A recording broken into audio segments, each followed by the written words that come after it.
بسم الله الرحمن الرحيم ياسين والقرآن الحكيم إنك لمن المرسلين على صراط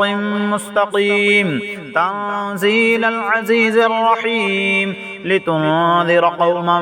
ما أنذر آباؤهم فهم غافلون لقد حق القول على أكثرهم فهم لا يؤمنون إنا جعلنا في أعناقهم أغلالا فهي إلى الأذقان فهم مقمحون وجعلنا من بين أيديهم سدا ومن خلفهم سدا فأغشيناهم فهم لا يبصرون وسواء عليهم أأنذرتهم أم لم تنذرهم لا يؤمنون إنما تنذر من اتبع الذكر وخشي الرحمن بالغيب فبشره بمغفرة وأجر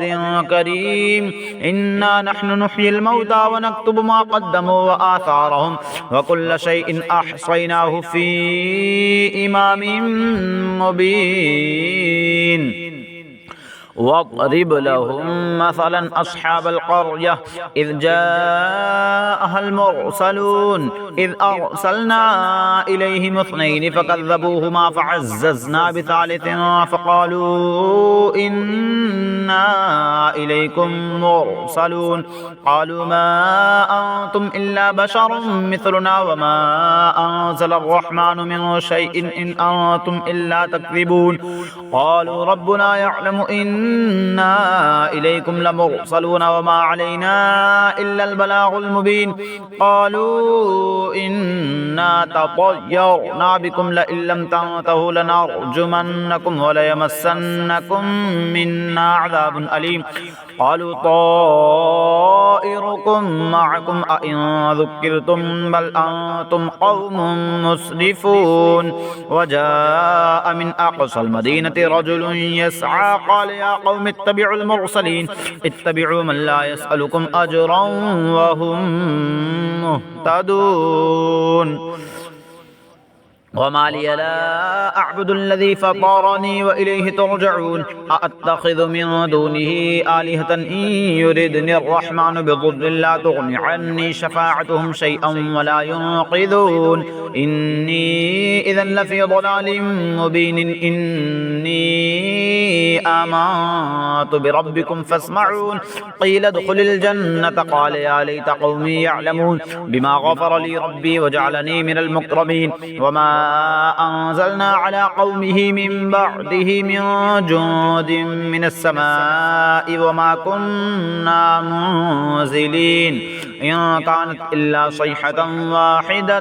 فإذا هم خامدون يا حسرة على العباد ما يأتيهم من رسول إلا كانوا به يستهزئون ألم يروا كم أهلكنا قبلهم من القرون أنهم إليهم لا يرجعون وإن كل لما جميع لدينا محضرون وآية لهم الأرض الميتة أحييناها وأخرجنا منها حبا فمنه يأكلون وجعلنا فيها جنات من نخيل وأعناب وفجرنا فيها من العيون ليأكلوا من ثمره وما عملته أيديهم أفلا يشكرون سبحان الذي خلق الأزواج كلها مما تنبت الأرض ومن أنفسهم ومما لا يعلمون وآية لهم الليل نسلخ منه النهار فإذا هم مظلمون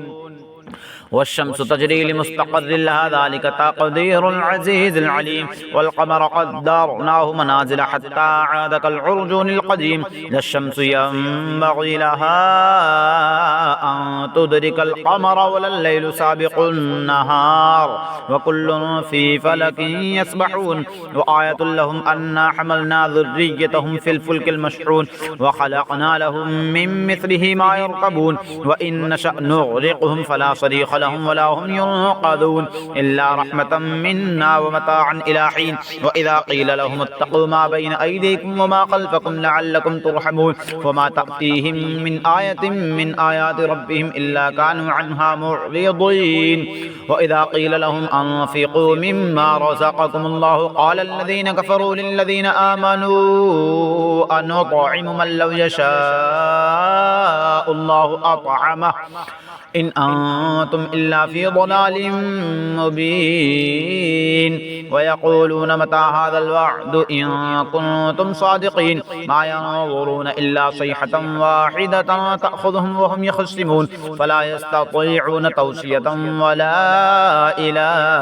أهلهم يرجعون ونفخ في الصور فإذا هم من الأجداث إلى ربهم ينسلون قالوا يا ويلنا من بعثنا من مرقدنا هذا ما وعد الرحمن وصدق المرسلون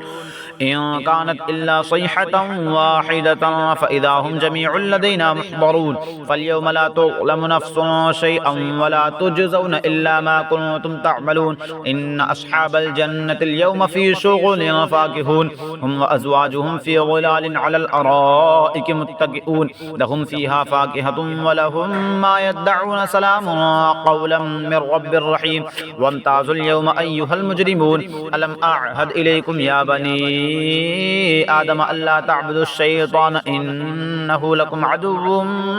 مبين وأن اعبدوني هذا صراط مستقيم ولقد أضل منكم جبلا كثيرا أفلم تكونوا تعقلون هذه جهنم التي كنتم توعدون اصلوها اليوم بما كنتم تكفرون اليوم نختم على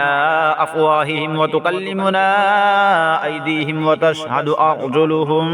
بما كانوا يكسبون ولو نشاء لطمسنا على أعينهم فاستبقوا الصراط فأنى يبصرون ولو نشاء لمسخناهم على مكانتهم فما استطاعوا مضيا ولا يرجعون ومن نعمره ننكسه في الخلق أفلا يعقلون وما علمناه الشعر وما ينبغي له إن هو إلا ذكر وقرآن مبين لينذر من كان حيا ويحق القول على الكافرين أولم يروا أنا خلقنا لهم مما عملت أيدينا أنعاما فهم لها مالكون وذللناها لهم فمنها ركوبهم ومنها يأكلون ولهم فيها منافع ومشارب أفلا يشكرون واتخذوا من دون الله آلهة لعلهم ينصرون لا يستطيعون نصرهم وهم لهم جنود محضرون فلا يحزنك قولهم إنا نعلم ما يسرون وما يعلنون أولم ير الإنسان أنا خلقناه من نطفة فإذا هو خصيم مبين وضرب لنا مثلا ونسي خلقه قال من يحيي العظام وهي رميم قل يحييها الذي أنشأها أول مرة وهو بكل خلق عليم الذي جعل لكم من الشجر الأخضر نارا فإذا أنتم منه توقدون أوليس الذي خلق السماوات والأرض بقادر على أن يخلق مثلهم بلى وهو الخلاق العليم إنما أمره إذا أراد شيئا أن يقول له كن فيكون فسبحان الذي بيده ملكوت كل شيء وإليه ترجعون صدق الله العظيم.